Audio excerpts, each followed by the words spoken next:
सतगुरु गुरु नानक देव सच्चे पातशाह जी जगन्नाथ गए आ।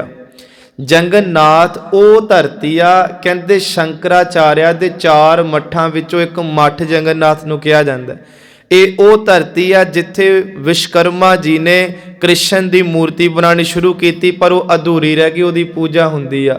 ये वो धरती आ जिथे मंदिर दियां बहुतियां तस्वीरां जिहड़ियां घड़ियां ने वो नंगेज ने, ते एक बाग जिहड़ा सी ना वो फिरका चलिया सी इन्हां विचों कि वो ऐशप्रस्ती विच इहो जे वकारां च धुत रहिंदा सी। बांग मार्गी जिहड़े बाम मार्गीए।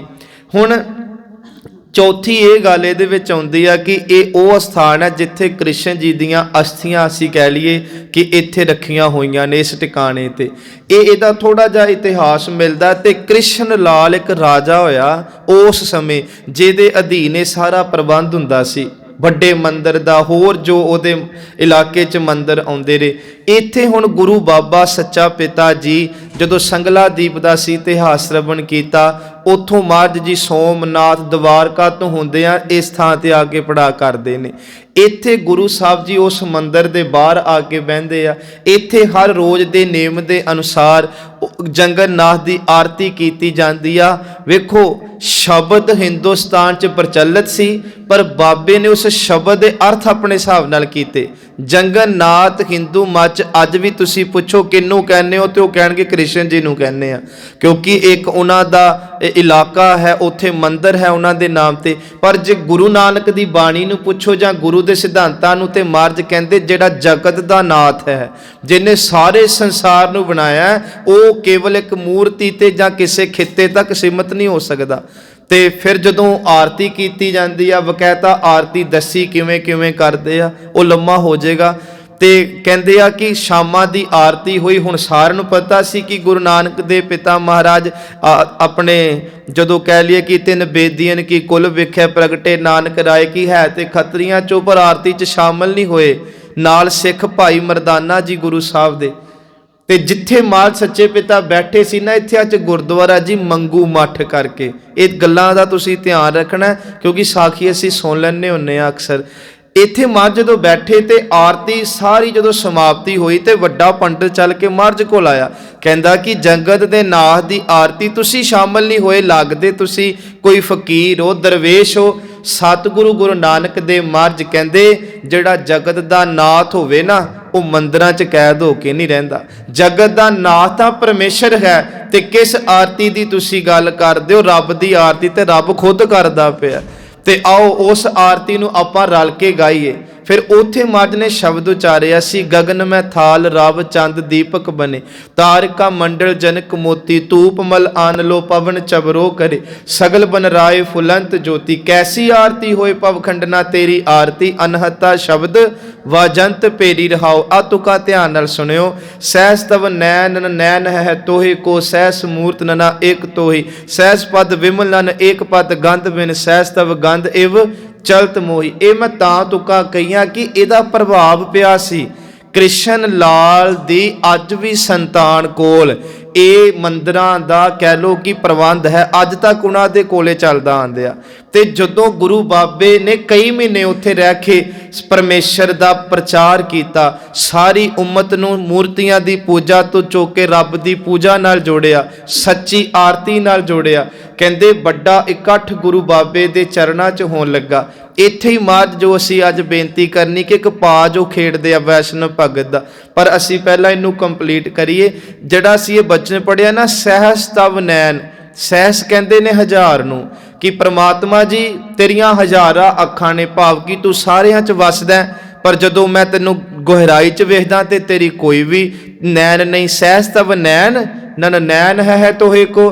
महाराज जी एक पासे तुसी हजारां विच हो ते एक पासे जदों मैं तुहानूं वेखदा कि तुसी निर्वाण भी हो ते तुहाडा कोई नैन नहीं। इदां महाराज ने जदों ये गल्लां कीतियां, राजे ते इन्ना प्रभाव पिया। हिंदुस्तान दे मंदिरां च तुसी अज भी जाओ, वड्डे वड्डे मंदिरां च, उत्थे ਜਿਹੜੇ ਨੀਵੇਂ ਲੋਕ ਆ ਉਹ ਮੰਦਿਰਾਂ ਦੇ ਅੰਦਰ ਨਹੀਂ ਜਾ ਸਕਦੇ। ਅੱਜ ਵੀ ਕਈ ਮੰਦਿਰ ਇਹੋ ਜਿਹੇ ਨੇ ਹਿੰਦੁਸਤਾਨ 'ਚ ਜਿੱਥੇ ਦੂਜੇ ਧਰਮਾਂ ਵਾਲੇ ਐਂਟਰੀ ਨਹੀਂ ਕਰ ਸਕਦੇ। ਇਹ ਅੱਜ ਵੀ ਚੱਲਿਆ ਆਂਦਾ ਜੋ ਬ੍ਰਾਹਮਣਵਾਦ ਦਾ ਜੂਲਾ ਸੀ। पर गुरु साहब का प्रभाव राजे ते बयान करके इकलौता मंदिर अज तक संगत जी जो पढ़िया ना ज्ञानी ज्ञान सिंह लिखते अज तक हिंदुस्तान का एक मंदिर इदां दा वा जिथे बिना छूत छात तो बिना जात पात तो हर कोई जाके मत्था टेके ते अपना प्रसाद चढ़ा सकदा। ਇਹ ਕਿਰਪਾ ਬਾਬੇ ਨਾਨਕ ਦੀ ਹੋਈ ਸੀ। ਉਹਦਾ ਕਾਰਨ ਇਹ ਸੀ ਕਿ ਕ੍ਰਿਸ਼ਨ ਲਾਲ ਰਾਜਾ ਤੇ ਅਗਾਂਹ ਉਹ ਜਿਹੜਾ ਪ੍ਰਭਾਵਿਤ ਹੋਇਆ ਗੁਰੂ ਦਾ ਸਿੱਖ ਬਣਦਾ ਤੇ ਉਹਦੀਆਂ ਆਉਣ ਵਾਲੀਆਂ ਸੰਤਾਨਾਂ ਵੀ ਪੂਰਨੇ ਪਾ ਰਹੀਆਂ ਨੇ। ਫਿਰ ਇੱਕ ਹੋਰ ਬੜੀ ਪਿਆਰੀ ਘਟਨਾ ਜੀ ਇਸ ਇਲਾਕੇ ਦੀ, ਕਹਿੰਦੇ ਜਦੋਂ ਬਾਬਾ ਜੀ ਇੱਥੋਂ ਕਈ ਸਮਾਂ ਮਹੀਨੇ ਵਿਚਾਰ ਕੇ ਤੇ ਗਾਂ ਸਾਗਰ ਦੇ ਕੋਲ ਗਏ, ਉੱਥੇ ਜਾ ਕੇ ਮਰਦਾਨੇ ਨੇ ਰਬਾਬ ਛੇੜੀ ਤੇ ਗੁਰੂ ਬਾਬੇ ਨੇ ਰੱਬ ਦਾ ਕੀਰਤਨ ਕੀਤਾ ਤੇ ਉੱਥੇ ਵੀ ਬੜਾ ਭਾਰਾ ਇਕੱਠ ਹੋਇਆ। आखिरकार रोज संगत होनी ते एक दिन संगत ने कहा महाराज जी साडे इलाके दा पानी बड़ा खारा जे ते गुरु साहब जी तुसी तरस करो ते सानू कुछ चंगे मिठे पानी दा जल मिल जावे। ते गुरु नानक ने जो कहा सी तुसी देखो किन्ने सदके जाओगे। गुरु नानक जी मेहर दे घर च आए, कहंदे खारे पानी भी मिठे होवणगे ते खारे हिरदे भी अमृत नाल भरे जाणगे। जिथे रोज कीर्तन हुंदा है, जिथे रोज संगतां बह के संगत करदियां ने, बस उसे धरती ते टप मारो इस धरती दा पानी मिठा होवेगा। कहंदे जिथे रोज संगत हुंदी रही इस सागर दे कंढे, उथे धरती पट्टी गई ते पानी मिठा निकलिया। अज भी उस इलाके दा नाम है बौली गुरु नानक की। ਉਹ ਇਹ ਦੇਖੋ ਇਹ ਗੁਰੂ ਸਾਹਿਬ ਦੇ ਪਾਏ ਹੋਏ ਪੂਰਨੇ ਆ ਕਿ ਜਿੱਥੇ ਮਹਾਰਾਜ ਸੱਚੇ ਪਿਤਾ ਜਾ ਕੇ ਜਿੱਥੇ ਬਾਬਾ ਪੈਰ ਧਰੇ ਪੂਜਾ ਆਸਨ ਥੋਪਾ ਥਾਪਣ ਸੁਆ ਦੀਆਂ ਬਖਸ਼ਿਸ਼ਾਂ ਕਰਦੇ ਆ। ਸੋ ਸਤਿਗੁਰੂ ਜੀ ਜਦੋਂ ਇੱਥੇ ਟਿਕਦੇ ਆ ਨਾ, ਇੱਥੇ ਹੁਣ ਜੋ ਅਸੀਂ ਪੜਿਆ ਭੇਖ ਦਿਖਾਵੈ ਸੱਚ ਨਾ ਕਵਾਵੈ ਕਹਿ ਤੋ ਮਹਿਲੀ ਨਿਕਟ ਨਾ ਆਵੈ, ਇੱਥੇ ਧਨਾਸਰੀ ਰਾਗ 'ਚ ਇੱਕ ਬਾਬਾ ਜੀ ਸ਼ਬਦ ਉਚਾਰਦੇ ਆ। ਉਹ ਤਾਂ ਕਰਕੇ ਕਿ ਇੱਕ ਵੈਸ਼ਨਵ ਭਗਤ ਤੇ ਉਹਨੇ ਬੜੀ ਭੀੜ ਇਕੱਠੀ ਕੀਤੀ ਹੋਈ ਆ, ਪਦਮ ਆਸਨ ਕਰਦੇ ਆ। ਕਹਿੰਦੇ ਜਿਹੜੀ ਇਹ ਅੰਗੂਠੇ ਦੇ ਨਾਲ ਦੀਆਂ ਦੋ ਉਂਗਲਾਂ ਹੁੰਦੀਆਂ ਨਾ, ਇਹਦੇ ਨਾਲ ਨੱਕ ਨੂੰ ਫੜ ਲੈਣਾ, ਅੱਖਾਂ ਬੰਦ ਕਰ ਲੈਣੀਆਂ ਤੇ ਲੋਕਾਂ ਨੂੰ ਕਹਿਣਾ ਕਿ ਹੁਣ ਮੈਂ ਸੁਰਤ ਲਾ ਲਈ ਆ, ਮੈਨੂੰ ਬ੍ਰਹਮਪੁਰੀ ਇੰਦਰਪੁਰੀ ਤੇ ਸ਼ਿਵਪੁਰੀ ਦੇ ਦਰਸ਼ਨ ਹੋ ਰਹੇ ਆ। ਤੇ ਅੱਗੇ ਸਾਹਮਣੇ ਇੱਕ ਪੈਸਿਆਂ ਦਾ ਲੋਟਾ ਰੱਖ ਦੇਣਾ ਕਿ ਜਿਹੜਾ ਮੇਰੇ ਤੇ ਭਰੋਸਾ ਕਰੇਗਾ, ਇਹ ਭਗਤ ਕਹਿੰਦਾ, ਤੇ ਜਿਹੜਾ ਮੇਰੇ ਲੋਟੇ 'ਚ ਪੈਸੇ ਪਾਊਗਾ ਉਹਨੂੰ ਮੈਂ ਜਿਉਂਦਿਆਂ ਜੀ ਸਵਰਗਾਂ 'ਚ ਥਾਂ ਦਵਾ ਦਾਂਗਾ। ਹੁਣ ਵੇਖੋ ਇਹ ਲੋਕਾਂ 'ਚ ਚੱਲਦਾ ਰਿਹਾ ਸੀ ਪਖੰਡ ਜੋ ਮਹਾਰਾਜ ਜੋ ਬਾਣੀ 'ਚ ਕਹਿ ਰਹੇ। ਕਹਿੰਦੇ ਆ ਕਿ ਬੜੀ ਭੀੜ ਲੱਗ ਜਾਣੀ ਕਿ ਲਓ ਜੀ 5-10 ਰੁਪਏ ਰੱਖ ਕੇ ਸਵਰਗ 'ਚ ਥਾਂ ਮਿਲਣ ਦੀ, ਹੋਰ ਕੀ ਚਾਹੀਦਾ। ਤੇ ਗੁਰੂ ਬਾਬੇ ਨੂੰ ਮਰਦਾਨਾ ਜੀ ਕਹਿਣ ਲੱਗੇ ਪਾਤਸ਼ਾਹ ਇਦਾਂ ਹੋ ਜਾਂਦਾ ਹੈ। ਕਹਿੰਦੇ ਮਰਦਾਨਿਆ ਖੜ ਜਾ, ਅਜੇ ਦੇਖੀ ਚੱਲ ਤਮਾਸ਼ਾ ਲੋਕਾਂ ਦਾ। ਬਹੁਤ ਭੀੜ ਇਕੱਠੀ ਹੋਈ, ਤੁਹਾਡੇ ਪਿੱਤਰ ਕਿੱਥੇ ਬੈਠੇ ਆ, ਤੁਹਾਨੂੰ ਮੈਂ ਥਾਂ ਦਵਾ ਦਿਆਂਗਾ। ਰੋਲਾ ਪਾ ਪਾ ਕੇ ਲੋਟੇ 'ਚ ਪੈਸੇ ਪਵਾਈ ਜਾਏ, ਸਾਰੇ ਲੋਕ ਇਕੱਠੇ ਹੋ ਕੇ ਆ ਗਏ।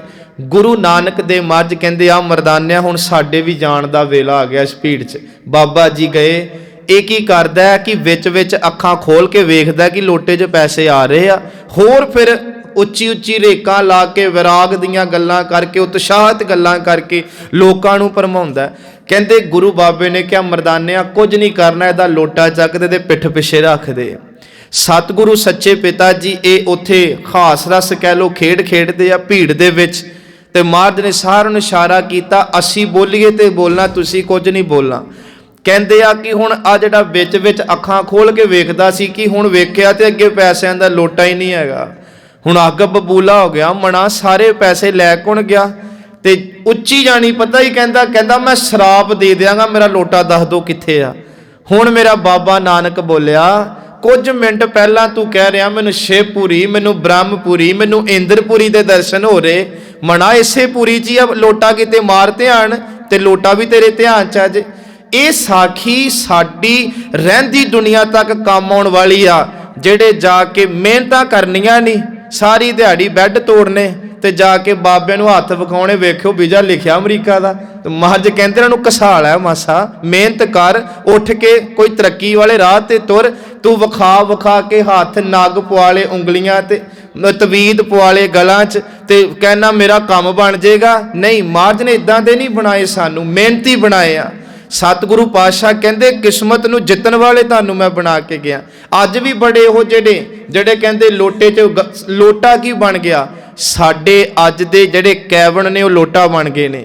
ਅੱਜ ਦੇ ਬੈਂਕ ਬੈਲੈਂਸ ਲੋਟਾ ਬਣ ਗਿਆ, ਉਹ 'ਚ ਪੈਸੇ ਪਵਾਈ ਚੱਲੋ ਤੇ ਝੂਠੀਆਂ ਇਹਨਾਂ ਤੋਂ ਆਸਾਵਾਂ ਲਈ ਚੱਲੋ, ਤੇ ਬਣਦਾ ਕੀ ਆ? ਕੁਝ ਵੀ ਨਹੀਂ। ਬੱਚੇ ਉਦਾਂ ਹੀ ਧੱਕੇ ਖਾ ਰਹੇ, ਤੇ ਜਾਂ ਕੋਈ 50-50 ਲੱਖ ਲਾ ਕੇ ਅਮਰੀਕਾ ਪਹੁੰਚ ਰਿਹਾ ਫਰੀ, ਤੇ ਕੋਈ ਬਾਬਾ ਭੇਜ ਹੀ ਨਹੀਂ ਰਿਹਾ। ਪਰ ਫਿਰ ਵੀ ਕਈਆਂ ਦੀ ਮੱਤ ਮਰੀ ਹੁੰਦੀ, ਇੱਧਰ ਨੂੰ ਤੁਰ ਪੈਂਦੇ ਆ।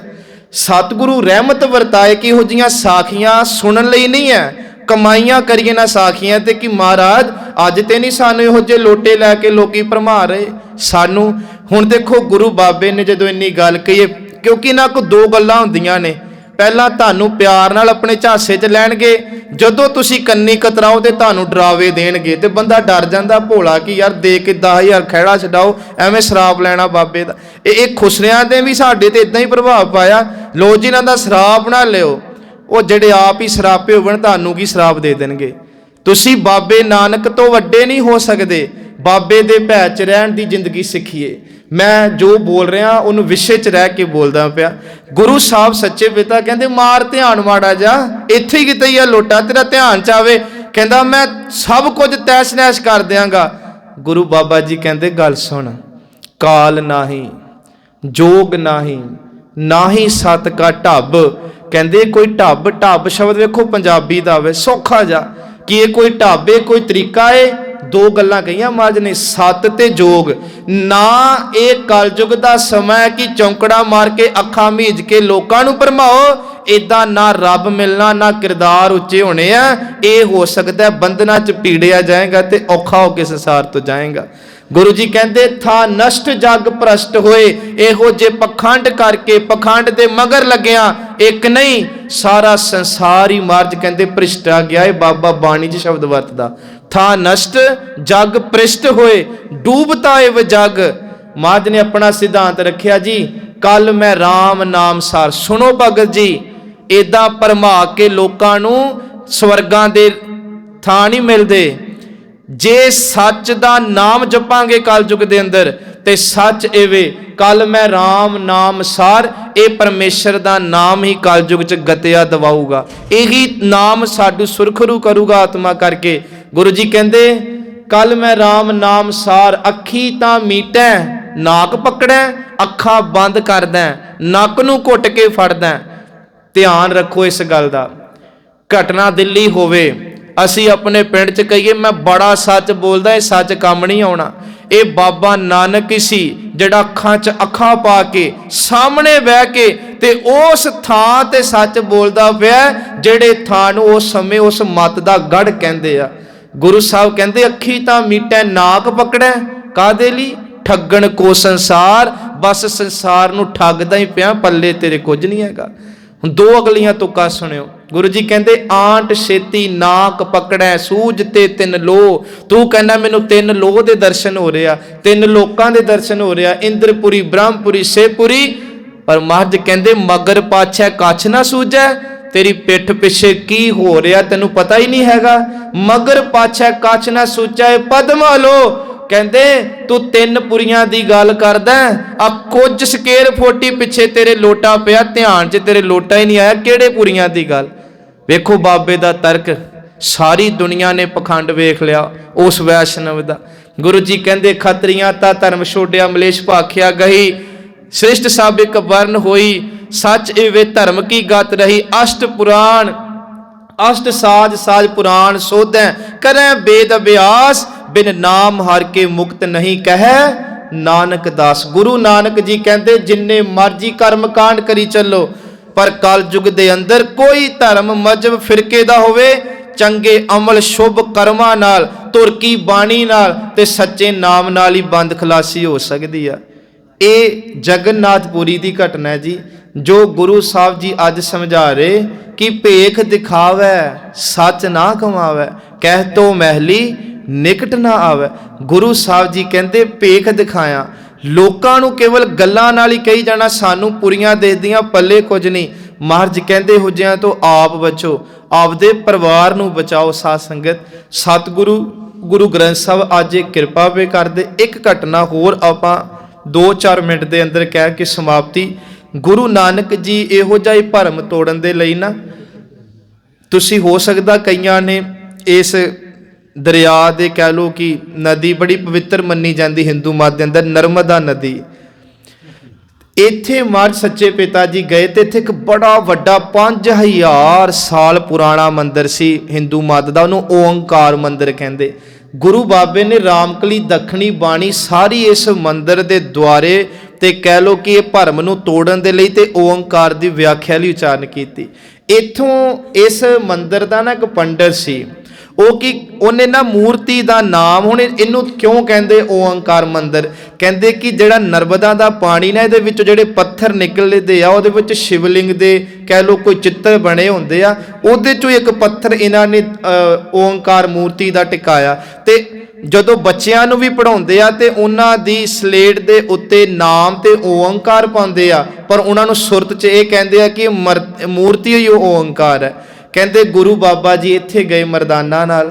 ਇੱਥੇ ਕੀ ਹੁਣ ਹੁੰਦਾ ਕਿ ਮੂਰਤੀ ਦੇ ਅੱਗੇ ਪੰਡਤ ਨੇ ਇੱਕ ਪਰਦਾ ਲਾਇਆ ਜੀ, ਜਿਹੜਾ ਮੇਨ ਪੰਡਤ ਹੈ ਨਾ, ਸੰਗਤ ਆਉਂਦੀ ਆ ਤੁਹਾਡੇ ਵਰਗੀ ਤੇ ਪਰਦਾ ਪਰੇ ਕਰ ਦਿੰਦਾ, ਕਹਿੰਦਾ ਗੋਲਕ 'ਚ ਮਾਇਆ ਪਾਓ, ਜਿਹੜਾ ਪੈਸੇ ਪਾਊਗਾ ਦਰਸ਼ਨ ਉਹਨੂੰ ਹੀ ਹੋਣੇ ਆ ਮੂਰਤੀ ਦੇ, ਤੇ ਪਰਦਾ ਫਿਰ ਅੱਗੇ ਕਰ ਦਿੰਦਾ। ਫਿਰ 5-6 ਜਾਣੇ ਇਕੱਠੇ ਹੁੰਦੇ ਆ, ਫਿਰ ਪਰਦਾ ਕਰਕੇ ਤੇ ਗੋਲਕ 'ਚ ਪੈਸੇ ਪਵਾ ਕੇ ਪਾਓ, ਉਹਦਾ ਇਹ ਬਿਜ਼ਨਸ ਸੀ। ਹੁਣ ਗੁਰੂ ਨਾਨਕ ਦੇਵ ਮਹਾਰਾਜ ਜਦੋਂ ਇੱਥੇ ਗਏ ਦਹਲੀਜ਼ ਤੇ ਖਲੋ ਕੇ ਵਹਿੰਦੇ ਰਹੇ ਸਭ ਕੁਝ, ਤੇ ਇਹ ਵੀ ਨੋਟ ਕਰੇ ਕਿ ਸਾਰੇ ਆ ਰਹੇ ਆ ਮੱਥਾ ਟੇਕ ਰਿਹਾ, ਇਹ ਦੋ ਜਿਹੜੇ ਆ ਇੱਥੇ ਹੀ ਕਦੋਂ ਦੇ ਖਲੋਤੇ ਆ।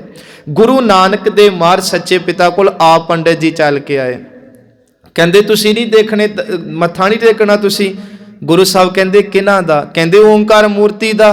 ਮਹਾਰਾਜ ਕਹਿੰਦੇ ਜਿਹੜਾ ਓਅੰਕਾਰ ਹੈ ਇਹ ਸੰਸਾਰ ਰੂਪੀ ਮੂਰਤੀ ਉਹਨੇ ਸਾਜੀ, ਅਸੀਂ ਉਹਨੂੰ ਕਣ ਕਣ ਚੋਂ ਵੇਖ ਰਹੇ ਹਾਂ। ਗੁਰੂ ਨਾਨਕ ਦੇਵ ਮਹਾਰਾਜ ਕਹਿੰਦੇ ਅਸੀਂ ਜ਼ਰੂਰ ਤੇਰੀ ਗੱਲ ਮੰਨਾਂਗੇ, ਪਹਿਲਾਂ ਸਾਡੇ ਨਾਲ ਬਹਿ ਕੇ ਵਿਚਾਰ ਕਰ। ਔਖਾ ਹੋ ਕੇ ਬੋਲਿਆ ਕਿਹੜੀ ਵਿਚਾਰ ਕਰਾਂ ਮੈਂ ਤੁਹਾਡੇ ਨਾਲ? ਮਹਾਰਾਜ ਕਹਿੰਦੇ ਅਸੀਂ ਭੀੜ 'ਚ ਨਹੀਂ ਕਰਾਂਗੇ, ਸਾਈਡ ਤੇ ਇਕੱਲਿਆਂ ਬਹਿ ਕੇ ਕਰ ਲੈਂਦੇ ਹਾਂ। ਕਹਿੰਦੇ ਮੈਨੂੰ ਸਮਾਂ ਦਿਓ। ਅੰਦਰ ਗਿਆ ਤੇ ਸੰਗਤ ਜੀ ਅੰਦਰ ਜਾ ਕੇ ਪਤਾ ਕਿ ਆਪਣੇ ਆਪ ਨੂੰ ਕਹਿੰਦਾ ਉਹ ਮਨਾ, ਮੈਂ ਦੁਨੀਆ ਨੂੰ ਭਰਮਾ ਰਿਹਾ, ਦੁਨੀਆ ਕੋਲੋਂ ਪੈਸੇ ਠੱਗ ਰਿਹਾ, ਮੂਰਤੀ ਦੇ ਦਰਸ਼ਨ ਕਰਾ ਰਿਹਾ, ਲੋਕਾਂ ਨੂੰ ਵੱਡੇ ਵੱਡੇ ਵਾਅਦੇ ਦੇ ਰਿਹਾ ਕਿ ਇਦਾਂ ਹੋ ਜਾਊਗਾ ਉਦਾਂ, ਪਰ ਅੱਜ ਮੇਰੇ ਅੰਦਰ ਦੀ ਕਰਤੂਤ ਜਾਣਨ ਵਾਲਾ ਆ ਗਿਆ, ਜਿਹੜਾ ਮੈਨੂੰ ਕਹਿੰਦਾ ਮੈਂ ਸਾਈਡ ਤੇ ਬਿਠਾ ਕੇ ਵਿਚਾਰ ਕਰਾਂਗਾ, ਤੇਰਾ ਜੋ ਵੀ ਹੈ ਅੰਦਰ ਵਾਲਾ ਲੋਕਾਂ 'ਚ ਨਹੀਂ ਆਉਣ ਦਿੰਦਾ। ਗੁਰੂ ਸਾਹਿਬ ਜੀ ਕੋਲ ਗਿਆ, ਬੈਠੇ ਜਾ ਕੇ। ਮਹਾਰਾਜ ਕਹਿੰਦੇ ਕਾਹਨੂੰ ਇਹ ਪਾਪ ਕਰਦਾ, ਕਿਉਂ ਲੋਕਾਂ ਨੂੰ ਭਰਮਾ ਰਿਹਾ, ਕਿਉਂ ਮੂਰਤੀਆਂ ਮਗਰ ਲਾ ਕੇ ਤੂੰ ਕਹਿਣਾ ਇਹ ਰੱਬ ਦੀ ਮੂਰਤੀ ਓਅੰਕਾਰ ਦੀ, ਤੈਨੂੰ ਪਤਾ ਨਹੀਂ ਓਅੰਕਾਰ ਕੌਣ ਹੈ? ਜਿਨ ਮਰੱਬਾ ਵਰਗੇ ਦੇਵਤਿਆਂ ਨੂੰ ਪੈਦਾ ਕੀਤਾ। ਓਅੰਕਾਰ ਕੌਣ ਹੈ? ਜਿਸ ਨੇ ਸਾਰੇ ਵੇਦ ਰਚਿਆ। ਓਅੰਕਾਰ ਕੌਣ ਹੈ? ਜਿਨੇ ਤ੍ਰਿਭਵਨ ਸ੍ਰਿਸ਼ਟੀ ਸਾਜੀ ਆ। ਉਹ ਓਅੰਕਾਰ ਹੈ ਜਿਨੇ ਮੈਨੂੰ ਤੈਨੂੰ ਸਾਰੇ ਜਹਾਨ ਨੂੰ ਬਣਾਇਆ, ਤੇ ਤੂੰ ਕਹਿਣਾ ਉਹ ਇੱਕ ਮੂਰਤੀ 'ਚ। ਮਹਾਰਾਜ ਨੇ ਉੱਥੇ ਜੀ ਬਾਣੀ ਉਚਾਰੀ, ਓਅੰਕਾਰ ਬ੍ਰਹਮਾ ਉਤਪਤ, ਓਅੰਕਾਰ ਕੀਆ ਜਿਨ ਚਿਤ, ਓਅੰਕਾਰ ਸੈਲ ਜੁਗ ਪਏ, ਓਅੰਕਾਰ ਵੇਦ ਨਿਰਪਏ, ਓਅੰਕਾਰ ਸ਼ਬਦ ਉਦਰੇ, ਓਅੰਕਾਰ ਗੁਰਮੁਖ ਤਰੇ, ਓਨਮ ਅੱਖਰ ਸੁਨੋ ਵਿਚਾਰ, ਓਨਮ ਅੱਖਰ ਤ੍ਰਿਭਵਨ ਸਾਰ, ਸੁਣ ਪਾਂਡੇ। ਮਹਾਰਾਜ ਸੱਚੇ ਪਿਤਾ ਜੀ ਕਹਿੰਦੇ ਨੇ ਕਿਹੜੇ ਜੰਜਾਲਾਂ 'ਚ ਤੂੰ ਪਿਆ ਏ ਮਣਾ, ਸੁਣ ਪਾਂਡੇ ਕਿਆ ਲਿਖੋ ਜੰਜਾਲ, ਲਿਖ ਰਾਮ ਨਾਮ ਗੁਰਮੁਖ ਗੋਪਾਲ। ਸਤਿਗੁਰੂ ਸੱਚੇ ਪਿਤਾ ਜੀ ਕਹਿੰਦੇ ਇਹ ਜੰਜਾਲ ਨੂੰ ਛੱਡ, ਇਸ ਭਰਮ ਨੂੰ ਛੱਡ, ਜਿਹੜੇ ਭਰਮ ਕਰਕੇ ਤੂੰ ਲੋਕਾਂ ਕੋ ਧਨ ਲੈ ਕੇ ਠੱਗੀ ਕਰਕੇ ਤੇ ਲੋਕਾਂ ਨੂੰ ਭਰਮਾ ਰਿਹਾ। ਆਓ ਤੁਹਾਨੂੰ ਰੱਬ ਦੇ ਦਰਸ਼ਨ ਕਰਾਈਏ। ਵੇਖੋ ਇਹ ਸੱਚੇ ਪਿਤਾ ਮਹਾਰਾਜ ਦਾ ਇਤਿਹਾਸ ਹੈ, ਤੇ ਇਹ ਇਤਿਹਾਸ ਮਹਾਰਾਜ ਨੇ ਉਹਨਾਂ ਦੇ ਜਾ ਕੇ ਵੱਡੇ ਕੌੜਵੇਂ 'ਚ ਉਚਾਰਨ ਕੀਤਾ ਕਿ ਸੁਣ ਪਾਂਡੇ ਕਿਆ ਲਿਖੋ ਜੰਜਾਲਾ, ਲਿਖ ਰਾਮ ਨਾਮ ਗੁਰਮੁਖ ਗੋਪਾਲਾ। ਸੋ ਇੱਦਾਂ ਮਹਾਰਾਜ ਸੱਚੇ ਪਿਤਾ ਜੀ ਇਹਨਾਂ ਭਰਮਾਂ ਵਿੱਚ ਪਏ ਹੋਏ ਪੰਡਤਾਂ ਨੂੰ, ਭਰਮਾਂ ਵਿੱਚ ਪਏ ਹੋਏ ਭੇਖ ਧਾਰੀ ਲੋਕਾਂ ਨੂੰ, ਤੇ ਅੱਜ ਵੀ ਅਜੋਕੇ ਸਮੇਂ 'ਚ ਵੀ ਗੁਰੂ ਪਾਤਸ਼ਾਹ ਜੀ ਹਰ ਉਸ ਧਰਮ ਦੇ ਭੇਖ ਥੱਲੇ ਜੋ ਲੋਕ ਕਰਮ ਕਾਂਡੀ ਨੇ ਉਹਨਾਂ ਨੂੰ ਡੰਕੇ ਦੀ ਚੋਟ ਨਾਲ ਇਹ ਕਹਿੰਦੇ ਆ ਕਰਮ ਕਾਂਡਾ ਕਰਕੇ ਦੁਨੀਆ ਨੂੰ ਭਰਮਾਇਆ ਜਾ ਸਕਦਾ, ਪਰ ਰੱਬ ਨਹੀਂ ਖੁਸ਼ ਕੀਤਾ ਜਾ ਸਕਦਾ। ਸਤਿਗੁਰੂ ਕਿਰਪਾ ਮਿਹਰਾਮਤ ਕਰਨ ਕਿ ਅਖੀਰ ਤੇ ਜੋ